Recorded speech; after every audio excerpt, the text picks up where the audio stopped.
Masih di acara Sirah Nabawiyah bersama Ustaz Salman Al-Farisi dengan tema Sehat Tanpa Biaya ala Rasul. Baik, sudah ada pertanyaan masuk nih dari siapa nih? Assalamualaikum Ustaz Salman. Waalaikumsalam. Saya pernah belajar beberapa cara untuk kesehatan, termasuk belajar prana, gundalini, termasuk yoga. Banyak yang nggak tahu saat belajar yoga yang katanya master itu bohong. Yang banyak diajarkan master-master itu baru tingkatan dasar, belum apa-apa, tapi sudah kena biaya puluhan juta. Aslinya yoga adalah syirik karena yoga tingkat tinggi itu, ada puasa pati geni 7 hari, 7 malam.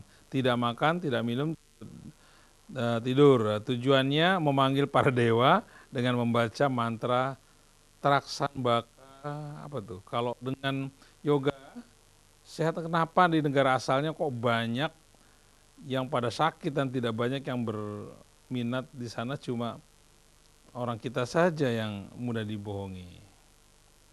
Nggak ditulis namanya nih. Baik. Ya, terima kasih Ibu atau Bapak tadi ya.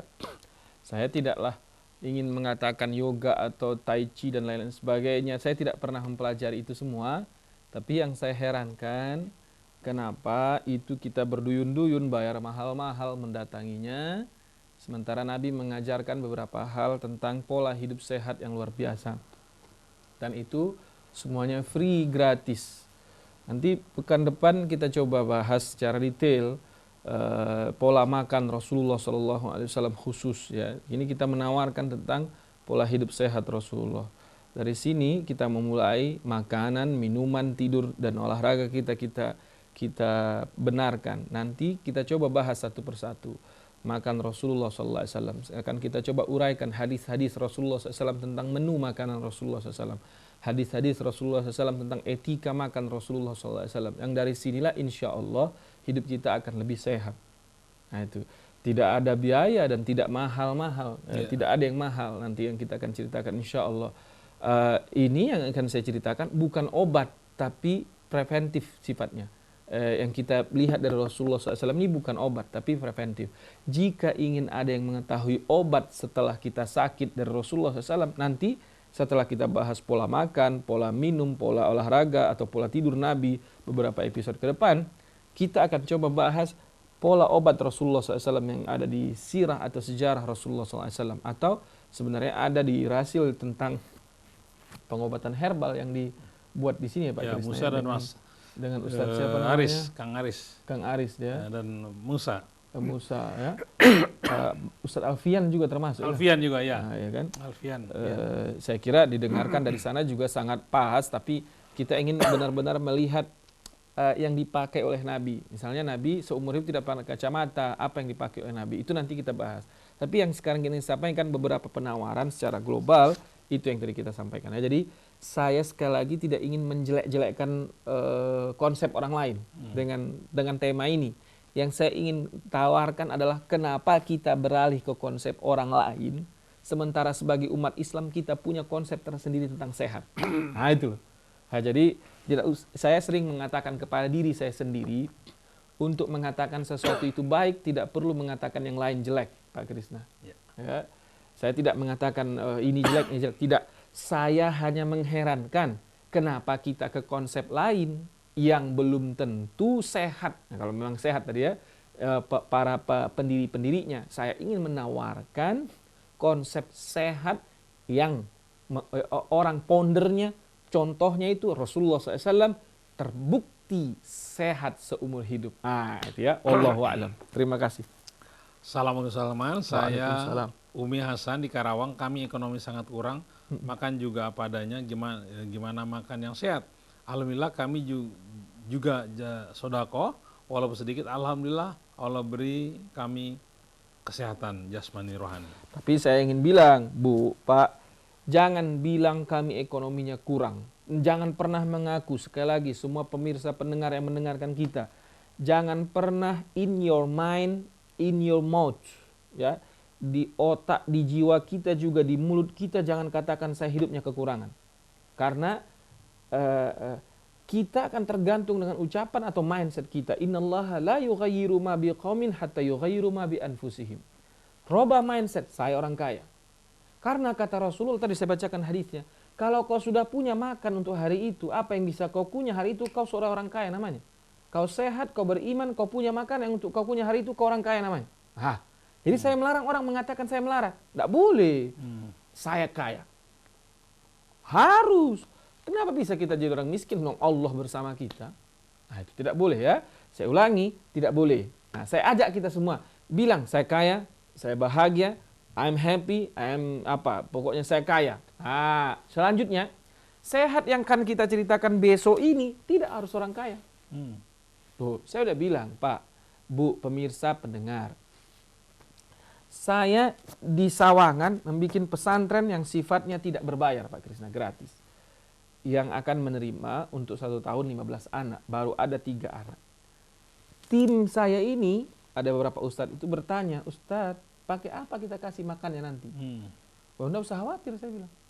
Enggak usah khawatir. Pertama, kalau saya bilang enggak usah khawatir, bukan berarti simsalabim abrakadabra. Maka kita ajaklah anak-anak ini menanam. Nanam apa? Kangkung. Nanam apa? Sayur, tomat, cabai, bawang. Kan yang kita butuhkan itu, Pak Krisna. Yeah. Semua yang kita butuhkan tanam. Tapi bikin kolam. Jadi kalau mau makan ikan, bikin kolam. Kita bikin ternak ayam. Makan sudah. Cuma 15 orang bisa lah kita kasih makan. Jadi tidak betul harus kaya, tidak. Nanti dibilang sama aku gini, Salman, kami tinggalnya di kontrakan di Jakarta 3x6. Makanya pindah ke Jakarta, jangan tinggal di Jakarta. Pindah ke Kolewili yang sana. Hidup sehat. Kenapa kita tinggal di sana? Aku aja nih pusing palaku kenapa? Termasuk juga karena saya sudah tidak mau lagi tinggal di tanah yang kecil-kecil ini. Saya mau pindah ke Sawangan, Parung sana, beli tanah yang agak luas sedikit. Di belakang rumah aku mau tanam cabai, tanam bawang, tanam tomat, apa semua sehat. Ini bukan kisah yang pertama kali. Imam Nawawi rahimahullah, orang yang sangat sehat sekali Pak Krisna. Imam Nawawi rahimahullah tinggal di Syria. Dia semuanya, ayam yang dia piara, tomat, cabai, bawang yang ditanam, semua kebutuhan hidup dia tanam di belakang rumahnya. Jadi dia apa-apa ambil belakang. Nah, saya mengajak kita semua, kalau kita tinggal di Jakarta dengan konsep ngontrak 3x6 itu ya habis lah kita. Konsep rumahnya aja udah nggak sehat. Pindah kita ke kampung. Konsep rumahnya bikin yang sehat. Nggak mahal-mahal itu dong kalau udah di kampung. Murah itu semuanya. Maka tidak perlu kita ikut ke kota-kota ini. Kita pindah aja ke kampung. Kita ke kampung lagi kita. Kita bikin lagi gaya hidup kampung itu sehat. Jadi tidak perlu mahal. Aku nggak mau aku Salman pindah ke kampung. Ya udah nggak usah pindah ke kampung. Bikin pot. Adik aku nama Sofyan yang pernah kenal ke Pak Krisna itu, sempit lokasi kita ini Sofyan. Aku bilang, nggak usah pusing kau bang. Apa yang kita bikin? Bikin pot. Nah, ternyata cabai, tomat, terong aja bisa di pot Pak. Ya. Bisa di pot. Ayo. Saya kira pernah ada bintang tamu di sini ada. yang berbicara tentang itu. Apa namanya? Konita. Konita bahasa lama. Tinggal datangi lagi itu. Bisa. Jadi hidup sehat yang ala Rasulullah. Kan aku bilang tadi tanpa biaya. Nggak perlu kita kaya ini. Apalagi karena kita di Indonesia. Kalau Pak Krisna tinggal di Saudi Arabia, memang harus kaya aku lihat.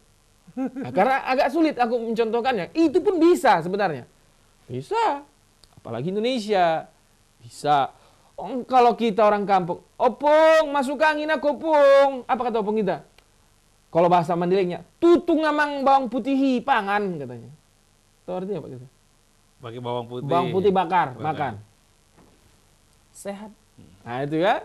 Nah, itu ini yang saya maksud dengan menggunakan potensi-potensi yang ada di sekitar kita. Jadi tidak perlu sekali lagi tidak perlu jadi orang kaya raya.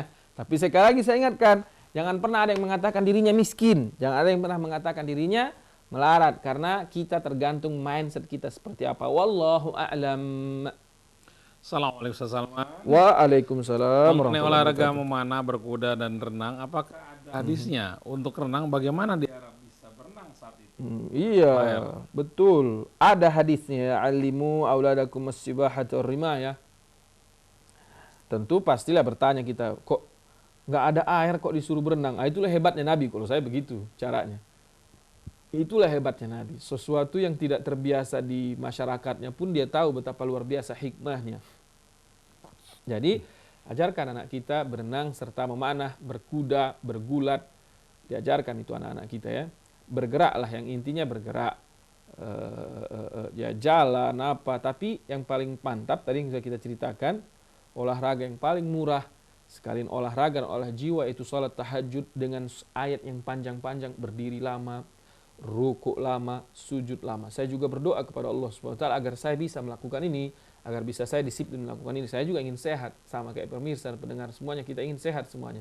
Tapi ayo kita lihat, kita contoh gaya hidup Rasulullah Sallallahu Alaihi Wasallam. Terima kasih. Wallahu a'lam.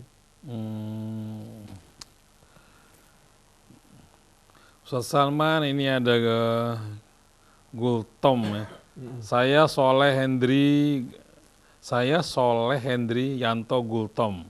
Masya Allah, rindu kali saya mendengar suaramu Ustaz Salman. Kapanlah kita bisa bertemu? Cuma gitu aja nih. Ustaz Salman, apa katanya buah yang sehat adalah buah yang di negara masing-masing, tidak mesti korma? Iya.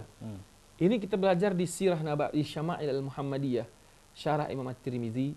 Ketika kita baca tentang menu-menu buah yang dimakan Rasulullah, seperti Rasul makan korma, Rasul makan anggur, beberapa buah yang ada pada waktu itu. Tentu kita yang di Indonesia, apakah mesti korma, apakah mesti anggur? Ternyata tidak ya. Dijelaskan oleh beberapa ulama pensyarah Syama'il al-Muhammadiyah bahwa buah yang ada di kampung kita itulah yang paling cocok Pak Kris untuk kita. Ya. Misalnya kita orang Indonesia, ada rambutan, ada ini, itu yang paling cocok untuk kita. Dan bahkan dijelaskan, bukan hanya itu, yang paling cocok untuk kita itu adalah buah yang ada di kampung kita dan buah yang musimnya pas keluar pada waktu itu.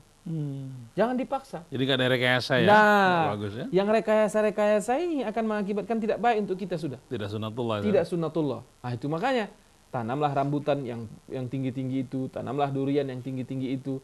Ya tunggu, nanti dia musim berbuah, ambil, nggak berbuah dia jangan ambil. Itu sudah pas dengan kondisi alam yang dibikin oleh Allah Subhanahu wa taala. Tapi kita manusia ini rakus. Dibikinlah rambutan, durian apa macam musim sepanjang tahun. Tak boleh itu. Nah, itu Pak Kirsa. Jadi contoh, tadi tanya saya, apakah mesti kurma? Tentu dengan mudahnya sekarang kondisi ekspor impor, jadi bisa kita makan kurma. Tapi misalnya tidak ada kurma, harus kurma? Ya tidak. Kan bisa kita tes. Kurma itu isinya apa? Glukosanya berapa? Mineralnya berapa? Ininya kan bisa dicek itu Pak Kirsa kan? Kandungannya ya. Apa? Nanti kita cek di Indonesia ini buah apa yang ada seperti itu. Kan? Ada 5 itu bagus. Pasti ada. Contoh, aku kasih contoh Pak Krisna. Kalau ada buah korma yang sangat luar biasa manfaatnya di Arab Saudi, maka ada satu makanan yang luar biasa manfaatnya di Republik Indonesia. Tapi dibuang-buang oleh Indonesia. Apa? Daun kelor. Oh ya, itu daun kelor itu. Vitaminnya tinggi. Vitaminnya tinggi, proteinnya tinggi. Bahkan tertinggi di antara yang lain dibandingkan hanya zaitun yang mengalahkan dia.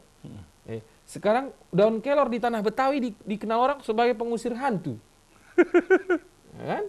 Pengusir ilmu hitam. Enggak lah, kita di pesantren kita tanam daun kelor nih Pak Kirsa, karena manfaatnya ini. Jadi kita tanam daun kelor, kita ajak orang nanti makan daun kelor. Makan kita aja bisa. Nah itu dia. Sementara kita sekarang dibuang-buang sama kita. Masih ada daun kelor tempat Pak Kirsa? Masih ada ya? Asli tanam ya, ada. Alhamdulillah. Itu sering-sering dimakan itu, karena terbukti. Ah itu maksud aku. Jadi kita itu tidak perlu kaya. Nanam daun kelor itu gampang yang minta ampun Pak Kirsa. Tinggal tancepin aja. Tinggal tancepin, nyala dia, hidup dia udah. Jadi aku bilang nggak perlu kaya. Nah, itu ya. Jadi sekali saya ulangi, tidak mesti apa yang ada diimpor dari sana. Zaitun nggak ada di kita. Tapi sudah ada sekarang dengan kemudahannya kan mahal jatuhnya Pak Kris. Mahal kan? Bagaimana nih Salman? Mahal buah zaitun. Makan daun kelor sudah. Itu ya kan? Makan daun kelor insya Allah sama.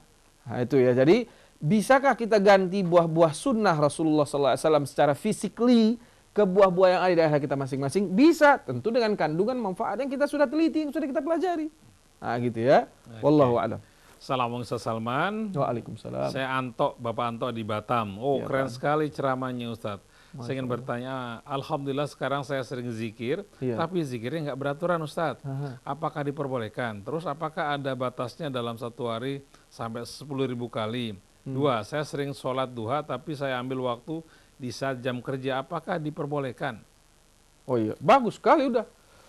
Bahwa zikir tak beraturan mungkin maksud beliau ini, Bapak ini, tidak peraturan mungkin kadang begini, kadang begini. Itu tidak ada masalah sebenarnya. Tapi jika Bapak disiplinkan itu jauh lebih baik. Ya, misalnya setiap pagi selalu baca 1000 la ilaha illallah, sore 1000 la ilaha illallah misalnya. Itu disiplin lebih bagus. Tapi bila Bapak belum disiplin, itu tidak ada masalah. Bagus itu sudah. Teringat Bapak langsung berzikir. Teringat Bapak langsung berzikir. Harus ada angka-angkanya harus berapa. Tak usah pun ada tak apa-apa. Terus saja ucapkan la ilaha illallah, la ilaha illallah, la ilaha illallah, la ilaha illallah. Banyak sekali zikir Pak Krisna. Subhanallah, alhamdulillah, la ilaha illallah akbar, la haula la quwwata illa billahil azim. Atau subhanallah bihamdihi, subhanallahil azim. Banyak sekali zikir yang diajarkan oleh Nabi kita Muhammad sallallahu alaihi wasallam. Boleh, silakan Pak. So banyak-banyaknya Bapak baca. Tidak ada itu ukur-ukurannya. Ya, boleh. Sibukkan lidah kita terus dengan berzikir kepada Allah Subhanahu wa taala. Itu nanti akan menyehatkan jiwa kita. Nah, jiwa kita ketika kita sehat, insya Allah raga akan sehat. Nah, itu satu lagi apa tadi? Oh, sholat duha di waktu jam kantor. Boleh lah. Waktu duha itu setelah terbit matahari kira-kira 45 menit lah kita bilang begitu ya. Sampai 15 menit sebelum azan zuhur. Bakar yang dimaksud adalah memakan jamnya kantor, harus bekerja dia dulu sholat gitu. Oh, nah itu Bapak kalau sebagai seorang pegawai, saya kira bisa di waktu istirahat Pak. Apa nggak ada waktu istirahat itu? Atau pintar-pintar bagi waktu lah ya. Atau pintar-pintar. Karena gini juga Pak Krisna. Manage waktu lah. Atau bilang sama atasannya, Pak, aku duha ya Pak. Bilang gitu. Karena perlu itu. Karena ketika kita sudah janji akan bekerja dari jam 7 sampai jam 8, kita harus patuhi itu. Nah, ya. Yang penting target pekerjaan tercapai ya. Pekerjaan tercapai, terus minta izin sama atasan kita, Pak, aku sholat duha, aku apa itu. Atau saya doakan Bapak agar jadi wira swasta yang baik. Ya kan? Apalagi Batam terkenal dengan kota bisnisnya apa macam, betul nggak? Nah, kita doakan seperti itu. Lebih bebas kita ngatur waktu. Wallahu a'lam. Assalamualaikum Ustaz Salman. Waalaikumsalam warahmatullahi Kalau wabarakatuh. ibu saya dulu suka menasihati saya untuk selalu menyediakan kurma di rumah. Jangan sampai kosong untuk dimakan setiap hari 1 atau 3 biji. Iya. Alhamdulillah demikian sebagai sharing dari Ibu Siva di Ciracas. Terima kasih Bu Siva di Ciracas. Nabi kita Muhammad SAW menganjurkan agar kita sarapan korma dengan 7 ajwah per hari. Pak Krisna. Tapi kan itu tadi aku bilang, kalau ajwah mahal. Ajwah itu sekilonya di Mekah yang bagus itu bisa 90 realan. Kalau kita ke Mekah kapan kan gitu ya. Tentu bagi yang punya duit yang bisa menyiapkan, Masya Allah, tabarakallah, fabiha wa ni'mah. Kalau kata orang Mekah, maka itu sangat luar biasa. Tapi tadi aku bilang, kalau tak ada kurma, maka daun kelor pun bisa. Dan lain banyak kali. Kalau di Indonesia ini banyak kali yang bermanfaat, Pak Krisna. Ya. Kunyit bermanfaat, jahe bermanfaat, lempuyang bermanfaat, buah kesemek bermanfaat. Semuanya. Banyak kali. Jadi kalau seandainya Nabi itu ada di Indonesia, saya yakin ini akan jadi sunnah semua ini. Karena Nabi akan memilih yang bermanfaat. Nabi itu SAW sifatnya memilih yang bermanfaat untuk dirinya. Sesuai dengan wahyu dari Allah Subhanahu wa taala, sesuai dari yang diajarkan oleh Allah Subhanahu wa taala. Yang ada pula di Mekah waktu itu Madinah korma pula. Belajar kita dari korma. Kalau bisa korma, ku kasih 4 jempol kalau aku punya. Tapi kalau nggak bisa, nggak usah kau menangis. Bisa kita ganti dengan yang lain. Di daerah masing-masing punya tanaman masing-masing yang bermanfaat untuk kesehatan tubuh kita. Wallahu a'lam. Assalamualaikum. Apakah di Mekah ada perkebunan korma? Karena setahu saya perkebunan korma cuma ada di Madinah. Pas sekali udah. Hah? Memang nggak ada di Mekah. Di Mekah nggak ada. Kita tanam pun korma di Mekah tak bagus hasilnya. Begitu kalau di Mekah. Oke. Jadi orang Mekah pun korma itu datang dari Madinah atau dari Qasim atau dari beberapa wilayah-wilayah lain. Khusus Mekah tidak ada perkebunan korma. Tapi pohonnya ada ya? Pohonnya ada, orang nanam satu-satu ada. Tapi Pak Krisna, hasilnya biasanya, namanya juga biasanya, kurang bagus. Nggak sebaik Madinah ya? Kalau Madinah, gudangnya pula kurma di situ. Qasim apa macam. Wallahu a'lam.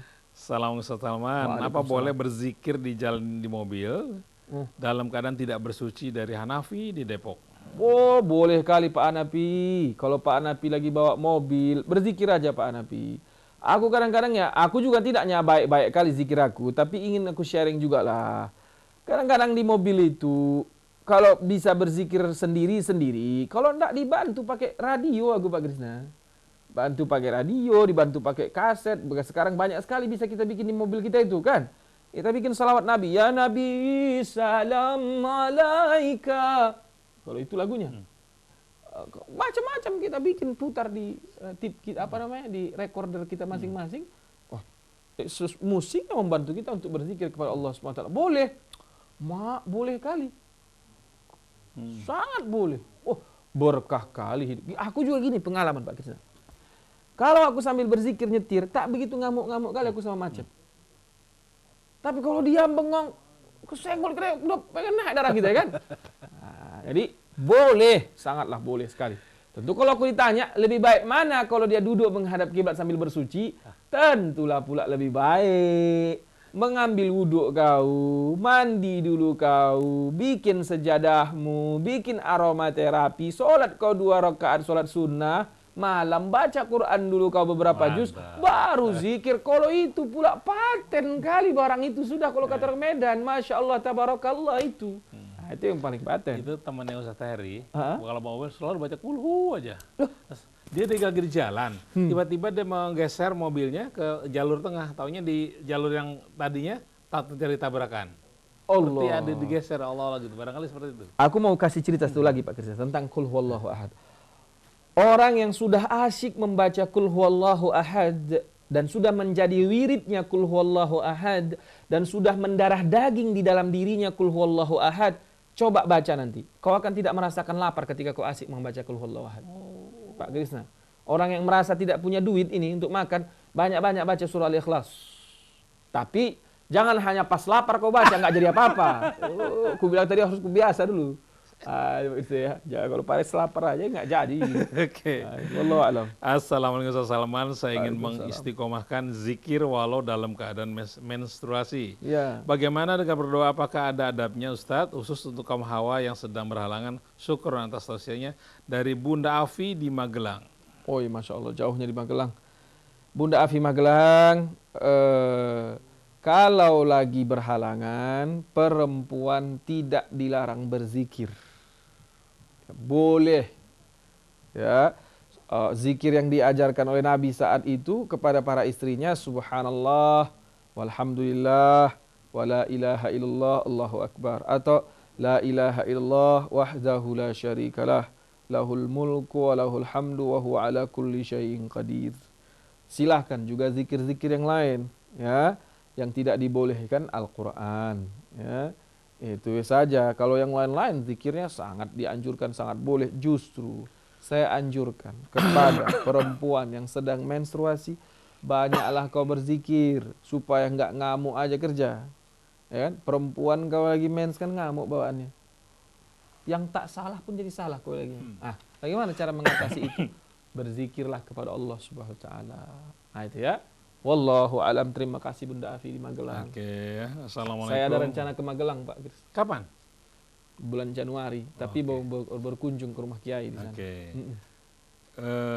Ini tunggu Ibu Lucy di Bekasi ingin tanya Pak Sulun, pesan apakah baik seandainya saya berzikir dan berselawat masing-masing 100 setelah sholat 5 waktu, terkadang saya diprotes karena kebanyakan zikirnya. Tapi kalau minimal 33 sepertinya ada ketidakpuasan dalam berzikir. Bagaimana seharusnya Ustaz? Saya mau tanya yang protes ini siapa dulu? Kalau yang protes suami, saya mau bilang sama suaminya, cantik lah pula mau istri kita berzikir. Aku kalau biniku mau berzikir 40.000 kali pun gue gitu lagi. Nah, itu dulu. Memang boleh seorang istri dilarang oleh suami berzikir pula, ya kan? Boleh. Tapi aku mau nasihati siapa suami yang manapun ini, yang berada di manapun suami, ya janganlah larang bini kau berzikir. Kalau aku biniku berzikir, Allah, Allah, Allah, terima kasih kali, senang kali hati aku, ya kan? Baca Quran dia senang kali hati kita. Bang, aku mau baca Quran 7 juz, ku tunggu itu kalau itu dia lakukan, ya kan? Nah, itu. Jadi kita tanya siapa yang larang? Nah, yang boleh larang istri berzikir hanya suami. Kalau yang lain-lain nggak usah pedulikan ibu. Berzikir dulu 100 kali, 200 kali, 300 kali, berapa ratus kali. Nah, tentu berzikir ini kan tidak harus di atas sejadah. Nah, kalau aku pula misalnya bini aku mau berzikir 40.000 kali, aku bilang, Dek, jangan lupa kau masakan juga masakan abang. Aku bilang gitu, ya kan? Enggaknya dilarang Dek sambil memotong-motong bawang kau berzikir. Aku bilang gitulah. Apa pula salahnya? Ah, gitu. Jadi kalau siapapun bininya yang mau zikir, nggak usah dilarang. Tapi ingatkan, dek, abang nanti siang mau makan. Abang kalau makan tak terasa enak kalau tak kau yang masak. Kan gitu. Bagaimana zikir aku bang? Bilang sama dia, zikirlah kau dek sambil ngiris bawang, sambil memotong-motong ikan itu. Sambil kau menggoreng berzikir, makin enak nampak rasa ikan itu. Itu baru pacar. Jadi kalau dilarang oleh suami, ajaklah musyawarah suaminya, itu dulu ya. Jadi tidak apa-apa Bu, Mbak Ibu mau berzikir Bu Lucy dari Bekasi mau berzikir banyak itu boleh. Nah ya, tapi pikirkanlah, oh anakku mau sekolah, siapkanlah pula ininya dia. Tidak perlu ibu sambil ini, berzikir sambil menyiapkan. Suami aku mau makan, siapkan sarapan dia sambil berzikir. Nah, itu tidak harus duduk Bu Lucy ya, supaya tidak ada yang merasa mak ini berzikir aja kerjanya. Ya, ada yang muncul gitu kan. Jadi semua sambil semua bisa dilakukan. Bisa disambil ya. Bisa disambil. Saya di rumah, Pak Krisna, tidaklah rajin kali aku. Tapi kadang-kadang suka juga lah aku melakukan kebaikan di rumah itu ya. Kadang-kadang anak kita juga protes, ayah mainlah. Ya kan? Anakku itu sekarang udah pandai bilang gini, ayah jangan main handphone terus. Ayah jangan baca buku terus. Ayah kok ngaji terus? Karena aku kalau mau berangkat, ayah mau kemana? Ngaji. Kok ngaji terus ayah katanya? Maksudnya kalau di orang ceramah, hampir tiap hari kita nggak di rumah kan? Bini kita pun bilang, bang, kami juga tanggung jawab kau bang, bukan orang aja tanggung jawab kau katanya. Paten pula, pikir kan? Itulah dinamika ini kan. Jadi kita saat melakukan kewajiban dari Allah SWT, ya pandai-pandai kita lah. Kalau ada yang protes, kita layani dulu sebentar, ya kan? Nah gitu ya Bu Lucy ya, bisa disambi. Semoga semuanya baik-baik. Tapi aku ingatkan lagi gini. Aku ingatkan, baik kali contohnya Bu Lucy ini ya. Kalau memang suami yang melarang atau suami manapun yang melarang istrinya beribadah, bersyukurlah kau kalau istrimu beribadah. Aku justru itu yang kucari. Itu yang kita inginkan. Sama sebaliknya juga gitu. Kadang-kadang ada istri yang bawel, yang cerewet kalau lakinya berjuang. Contoh, aku yakin aku ada juga protes istri Pak Krisna. Bang, kau jangan kau kerasil aja perhatian kau. Anak-anak kita ini kau perhatiin juga. Pasti sesekali gitu juga kan. Aku ingin bilangkan sama istri-istri ini. Aku bilang mas, bersyukur kau kalau punya suami kau pejuang. Itulah yang akan mengangkat kau ke surga nanti. Besok, Mungkar dan Nakir pas nengok kau di kuburan. Oh, kau istrinya Salman yang sering ditinggal itu. Udah kau nggak usah ditanya lagi. Gitu nanti. Itu nanti. Misalnya ini istri Pak Ihsan. Pak Ihsan juga pejuang kan? Oh, istrinya Pak Ihsan Talib yang punya Radio Rasil itu ya? Oh, kau nggak usah ditanya lagi. Karena kau sangat setia sama dia. Karena kau ditinggal-tinggal terus. Dan kau tidak pernah merepet. Apa? Merepet itu apa sih bahasa Jakartanya? Sama, repet ngerti ya? Cerewet. Itu dia. Jangan. Itu. Semua. Istri Ustadz Heri Nurdi. Sabar dia. Sebulan ditinggal Heri Nurdi. 2 bulan. Nggak dikasih kadang-kadang uang makan. Tapi diam dia. Besok, waktu mau melewat Teten Siratul Mustaqim, yang jemput dia ke seberang, Ridwan langsung. Ibu istrinya Heri Nurdi ya. Gitu. Iya, kenapa? Saya ditugaskan oleh Allah SWT mengawal ibu langsung ke surga. Sudah siap di sana semuanya. Bersyukur. Ini. Jadi kalau punya pasangan pejuang, jangan komplain. Syukur sama Allah SWT. Tadi kan ini istri kan yang komplain. Aku mau bilang secara keseluruhan semua aja. Jadi gak usah kau komplain. Kalau istri atau suami kau pejuang, bersyukur kau sama Allah SWT. Itulah jalan pintas kau nanti ke surganya Allah SWT. Amin. Wallahu a'lam. Terima kasih atas perhatian Anda semuanya, Ustaz Salman. Ya, terima kasih banyak. Jaga kesehatan ya. Sama-sama jaga kesehatan. Anda ini dibutuhkan oleh umat loh. Oke, terima kasih atas perhatian Anda semuanya. Mudah-mudahan Anda sehat semua, barokah. Amin. Saya Muhammad Krishna, Ondi Saputra, kemudian Andri Seruput, dan Rian Krisyanto. Mohon pamit. Wabillahi taufik wal hidayah. Wassalamualaikum warahmatullahi wabarakatuh. Waalaikumsalam warahmatullahi wabarakatuh.